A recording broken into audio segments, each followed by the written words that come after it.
Avec environ 10 000 visiteurs l'année passée, l'aile du Palais Royal qui abrite le ministère de la Culture, rue de Valois dans le 1er arrondissement, est l'un des sites les plus prisés de l'événement, juste derrière le palais de l'Élysée. L'ouverture des portes de ce lieu prestigieux, une fois par an, est perçue comme un privilège par les curieux, venus nombreux, malgré l'heure matinale. Je me dis que ça vaut le coup quand même et ce qu'on découvre à l'intérieur vaut le coup de se lever aussitôt et aussitôt je me suis pas levé plus tôt que la semaine donc pour un samedi ça va. Pendant que les adultes attendent patiemment leur tour, les enfants sont initiés à l'art du coloriage dans la galerie d'Orléans entre les fontaines de Paul Bury.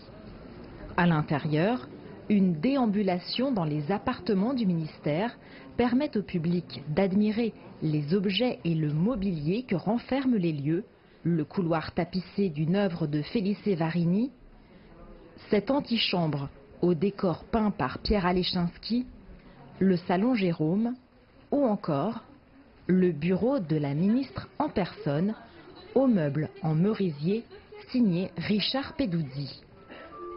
Dans le grand salon, sous les plafonds dorés et les lustres de cristal, des professionnels des métiers du patrimoine viennent à la rencontre du public.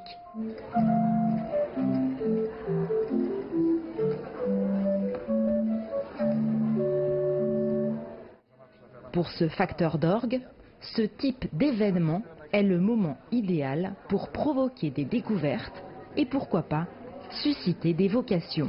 La journée d'hier, qui était une journée pour les scolaires, j'ai vu vraiment des surprises, des jeunes qui ont découvert, qui prenaient, je dirais, l'instrument pour être un instrument religieux alors que c'est un instrument de musique. Et donc ils ont découvert vraiment un instrument, ils avaient les yeux qui papillonnaient. Mon bonheur, c'est que j'ai pas besoin d'avoir beaucoup de jeunes, mais quelques-uns qui s'y intéressent et qui découvrent une passion pour ce métier-là. Aller à la découverte de ce qu'on ne connaît pas, c'est aussi l'objectif de Wang Wei, installé depuis 18 ans à Paris. Le Palais Royal est la première étape de la longue liste de sites qu'il a prévu de visiter aujourd'hui. Parce que d'habitude on ne peut pas rentrer, mais là on peut voir comment le ministre y travaille et comment le palais, comment il était l'origine. Je trouve que c'est très intéressant. C'est une face cachée de Paris. En fait on a voulu, donc on redonne de la lisibilité à l'objet. J'en ai plein de choses dans ma liste. Eh bien, d'abord ici, et puis après il y a la Bibliothèque nationale à côté, et puis Banque de France, et puis il y a une salle de danse dans le coin. Louane est venue en voisine avec ses enfants. Pour elle qui vient régulièrement flâner l'après-midi dans les jardins du palais, c'est l'occasion de voir enfin ce qui se trouve de l'autre côté du mur.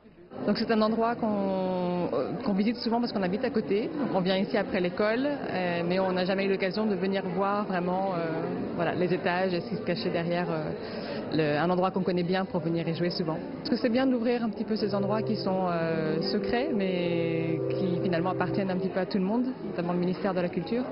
Et puis bon, c'est juste magnifique, donc c'est important pour nous de voir ça, oui. Avec quelques 17 000 sites ouverts au public, les Journées européennes du patrimoine sont l'un des événements culturels les plus suivis par les Français.